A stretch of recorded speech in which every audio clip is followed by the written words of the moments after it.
Hey guys, welcome to Tuesdays with Sarah. It's been a while. I was actually looking through my old YouTube videos, all 7 of them, and yeah, it's been like about 4+ months.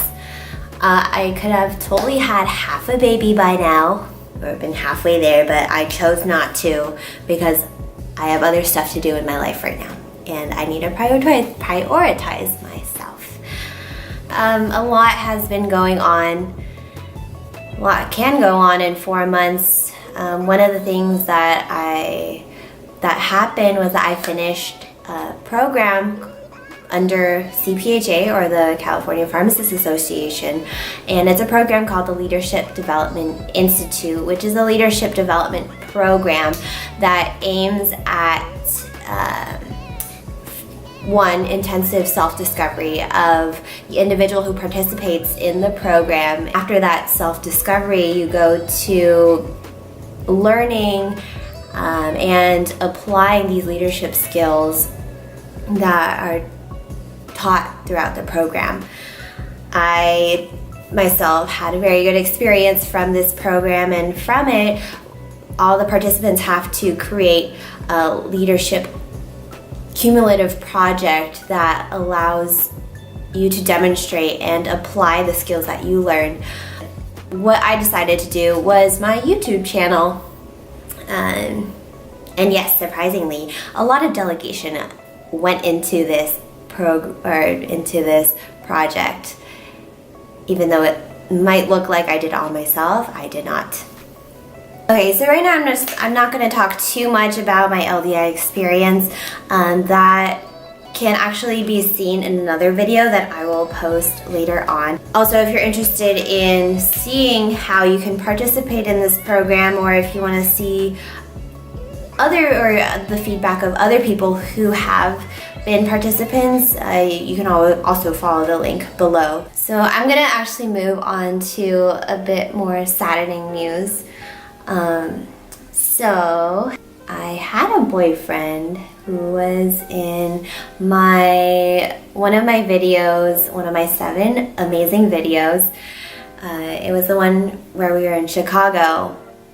So basically, him and I, we decided to break up for many reasons, but what started it all, actually, I will not go into that for the sake of my privacy and his privacy.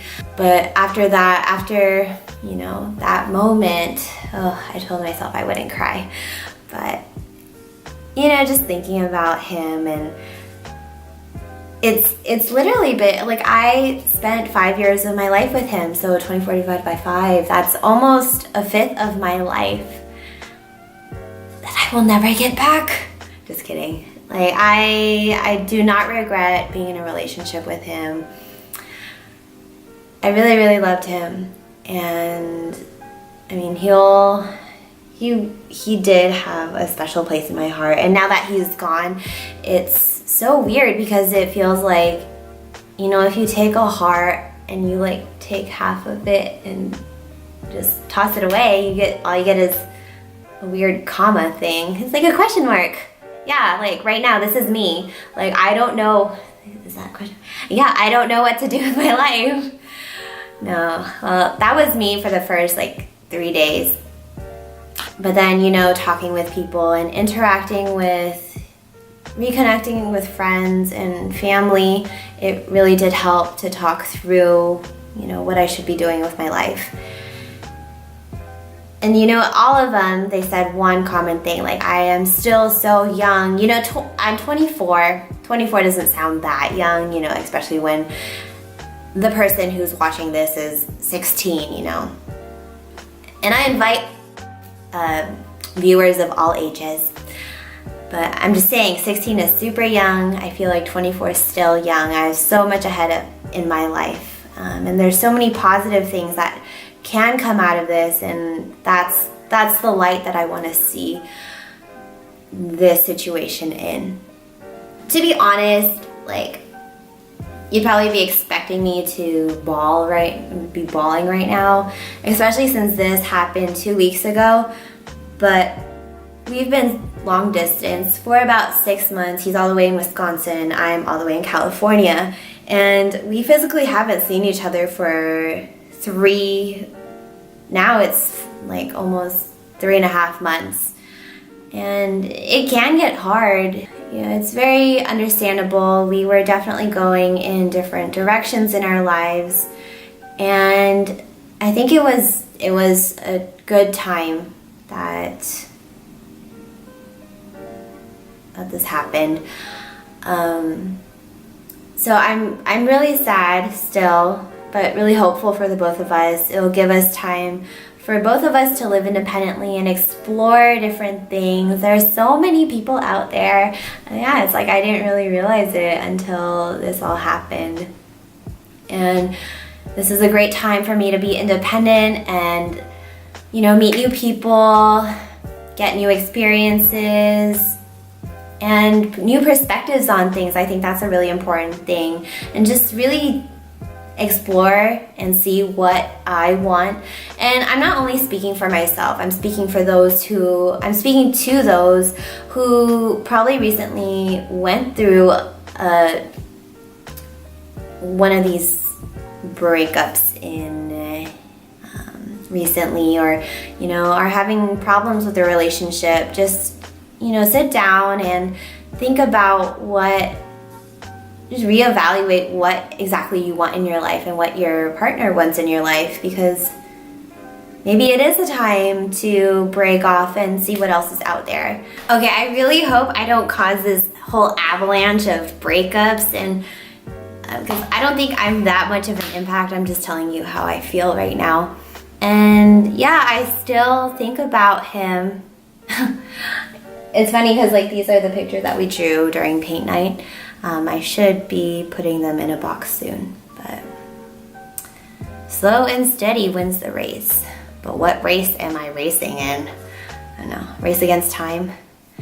Aside from that, I'm also evaluating, what I want in my life now. In terms of my career, after graduating, I actually tried to pursue residency, but I wasn't successful. At that time, I felt like I was really young and I didn't know exactly what I wanted. But now that I have worked for almost 2 years, it's been 2 years. I feel like I have a much better idea of what I want. Right now, my career goal is to become a board-certified pharmacist, clinical pharmacist, that specializes in acute care, particularly either in internal medicine or critical care. Actions speak louder than words. So how I know that I really want this is by a lot of things that I realize that I'm doing and I find enjoyable. Outside of work, I would go into the hospital and actually soap up patients in the ICU and go through the antimicrobial stewardship program list in order to improve on or gain knowledge in critical care and infectious disease. In addition to that, I've signed up for this program online called Pharmacy Joe's Critical Care Academy, and it's basically a paid subscription to access a bunch of modules on ICU pharmacist training programs, Code Blue and rapid response programs, and other lessons on topics related to critical care, infectious disease, and hospital pharmacy. So I'm really glad he has all this material accessible because I am learning a lot from it. Long story short, I'm really happy to say that I will be applying for residency once again this coming winter. And I know I was unsuccessful the first time around, but I'm going to take the experiences that I've had during the 2 years that I've been out of school, just be positive and pick myself right back up, because I know I'm not going to give up until I am where I want to be. Okay, so I just wanted to end this video by saying an analogy that I came up with while I was driving from Sunnyvale to Modesto. I'm just comparing myself to a goldfish right now that just has been dumped into the ocean. And who knows who I'm going to meet I guess at least this is going back to the relationship part of it. But yeah, who knows who I'm gonna meet. I might bump into a jellyfish or a sea turtle and maybe even a shark. I don't know, I'm just gonna have fun with it. I'm probably not gonna get too close to the shark because I'm gonna get eaten and it's dangerous, but I'm just gonna have fun. I'm just gonna have fun. And you know, there's gonna be that day, that one day. It'll be in a year or 2 years, I don't know, who knows? Maybe I'm gonna be 35. But there will be this ship that comes and picks me up, takes me out of the ocean and puts me back in a fishbowl where I'll meet another goldfish and I will live happily ever after. So then that's when I was like, oh wow, I'm kind of like Finding Nemo. Maybe he was lost this whole time because he was trying to find his partner, you know? Someone else with like a little defective fin. But Nemo was cute. I really like that movie. Finding Dory too. Maybe she was trying to find her other half. Maybe she didn't want to be found. Anyway, I just wanted to say that I'm very glad that I have such supportive people in my life. And if you want to be another supporter of mine, please subscribe. I have like 37 subscribers right now. That makes me really, really happy. I know that, you know, that doesn't sound like a lot, but it's better than single digits. That's where I started from. Started from the bottom, now we're here at 37. Let's see where I can go. But have a great day, guys. Stay healthy, stay hydrated. Don't forget, even though I didn't talk about like healthy stuff here. And remember to live your best life, guys. Okay, bye. Officially.